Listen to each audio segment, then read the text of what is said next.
여러분 평안하십니까? 오늘도 말씀과 함께 주님의 은혜 가운데 거하시기 바랍니다. 오늘 말씀은 로마서 12장 14절부터 21절입니다.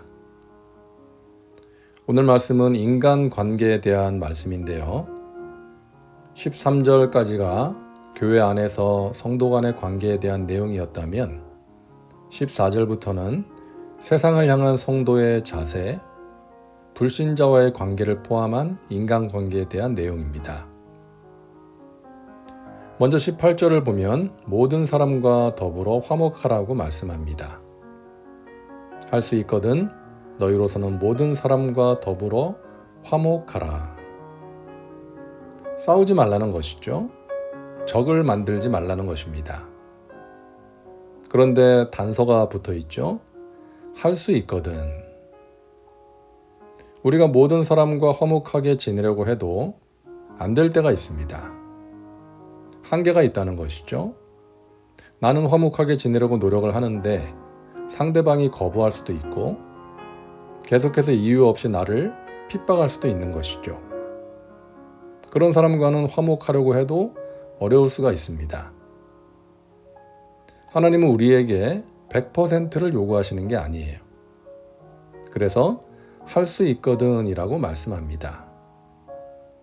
하지만 분명한 사실은 우리 스스로가 화목하기를 거부하거나 화목하고자 하는 노력을 포기해서는 안 된다는 것입니다. 어려운 일이지만 가능한 모든 사람들과 좋은 관계를 유지하라는 거예요. 그래야 전도가 됩니다. 어느 집사님은 성격이 참 불같으세요. 남편과도 자주 싸우고 이웃 주민과도 싸울 때가 종종 있어요. 그런 사람이 나가는 교회라면 나는 나가고 싶지 않다라고 말하는 사람들이 있다는 것이죠. 어떤 분은 부동산을 많이 가진 분이 있어요. 그분 소유의 건물이 몇 개 있는데 세입자들에게 악명이 높아요. 세입자들을 힘들게 하는 건물주인 것이죠.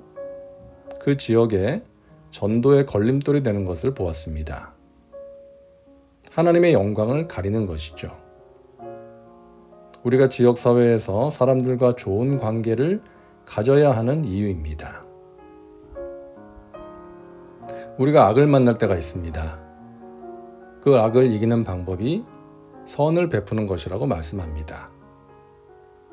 아무에게도 악을 악으로 갚지 말고 모든 사람 앞에서 선한 일을 도모하라.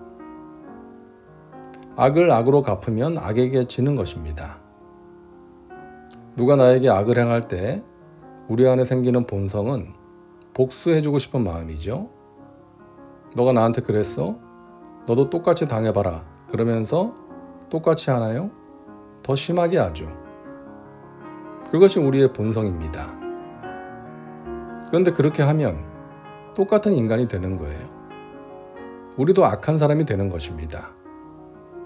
악에게 지는 것이죠. 그래서 악에게 지지 말고 선으로 악을 이기라고 말씀하는 것입니다. 이것이 하나님께서 우리에게 요구하시는 인간관계의 원리입니다. 가능하면 모든 사람과 화목하게 지내는 것, 선으로 악을 이기는 것, 이 두 가지가 오늘 본문의 두 기둥입니다. 그리고 이런 관계를 위한 구체적인 행동 지침이 나오는데요. 가능한 모든 사람과 화목하기 위해서 또 선으로 악을 이기기 위해서 우리가 어떻게 해야 하는가? 4가지가 나오는데 모두가 쉽지 않은 내용입니다. 그래도 그나마 쉬운 것부터 순서대로 나누도록 하겠습니다.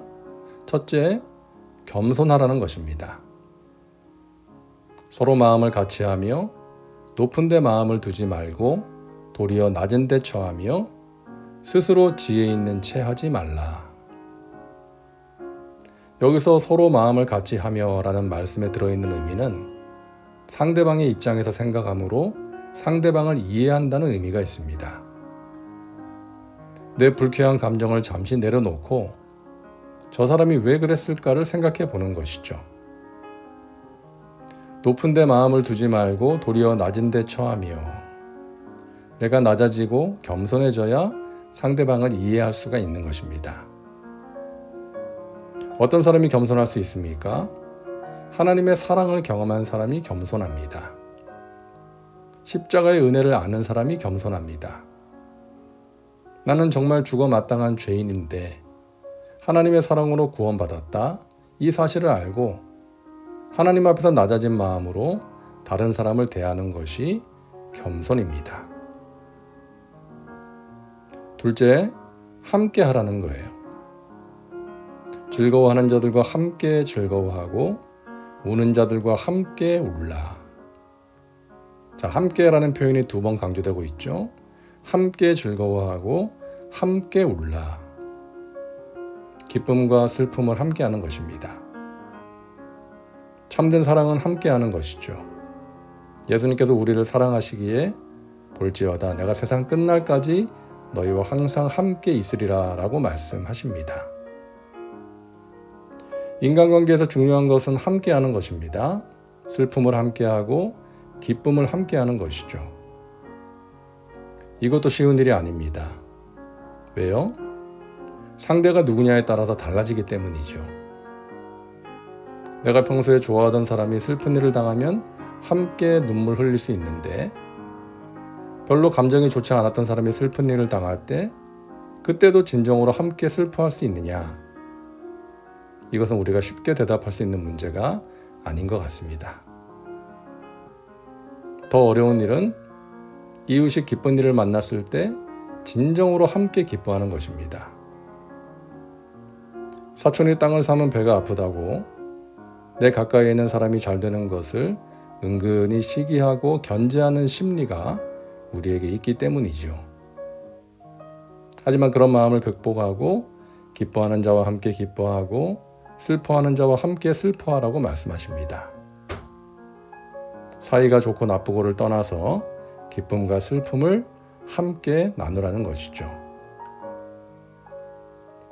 셋째, 축복하라는 것입니다. 자, 그런데 어떤 사람을 축복하라고 하세요? 너희를 박해하는 자를 축복하라. 축복하고 저주하지 말라. 갈수록 어려워지죠? 자, 박해하는 자를 축복하라는 것입니다. 좋은 말을 하라는 거예요. 비난하고 저주하는 말이 아닌 축복의 말을 하라는 것입니다.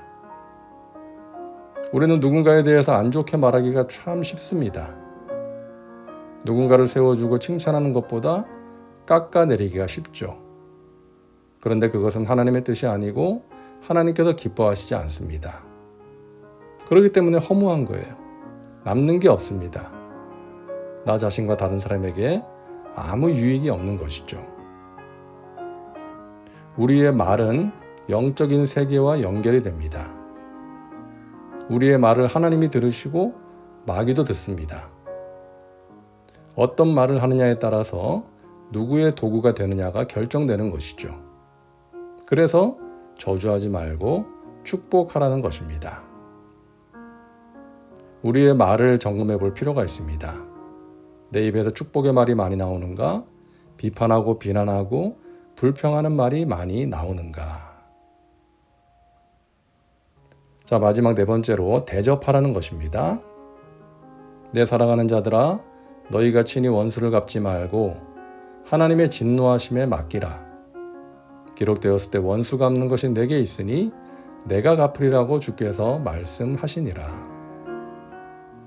내 원수가 줄이거든 먹이고 목마르거든 마시게 하라. 그리함으로 내가 숯불을 그 머리에 쌓아 놓으리라. 원수라도 대접하라는 거예요. 원수에게도 선을 베풀라는 것입니다. 우리에게는 보복 심리가 있습니다. 내가 해를 당하면 그 사람에게 복수하고픈 마음이 생기는데 절대 그러지 말라는 것입니다. 그것은 해결책이 아니기 때문이죠. 복수하면 마음이 시원할 것 같지만 그렇지 않습니다. 평안하지 않아요. 그리고 복수는 또 다른 복수를 불러옵니다. 악순환이죠. 그러므로 하나님께 맡기라는 것입니다. 원수 갚는 것은 하나님의 권한이라고 믿고 원수에게도 선을 베풀고 친절을 베풀라는 것입니다. 자, 이 4가지 참 어렵죠? 하지만 우리가 실천해야 할 하나님의 말씀입니다. 여러분, 순종하기 어렵다고 체념하지 마세요. 할 수 있으니까 하라고 하시는 것입니다. 우리의 힘과 의지로는 어려운 일이지만 우리 안에 계신 성령의 능력으로 가능한 줄 믿습니다. 겸손함으로, 함께함으로, 축복함으로, 베푸는 삶으로 모든 사람과 화목하게 지내고 선으로 악을 이기시기를 주님의 이름으로 축복합니다. 기도합니다. 사랑과 은혜가 풍성하신 하나님, 오늘도 말씀과 함께 살게 하시니 감사합니다. 힘든 인간관계 속에서 선으로 악을 이기는 저희들 되게 하옵소서. 보면 힘들고 만나기 싫은 사람이 있습니까? 하나님, 저희들 마음을 다스려 주시고 관계가 회복되는 은혜를 베풀어 주시옵소서. 그리하여 가능한 모든 사람과 화목하게 지낼 수 있게 하여 주시옵소서. 예수님의 이름으로 기도하옵나이다. 아멘. 오늘도 말씀과 함께 은혜 가운데 거하시기 바랍니다. 여러분 사랑하고 축복합니다.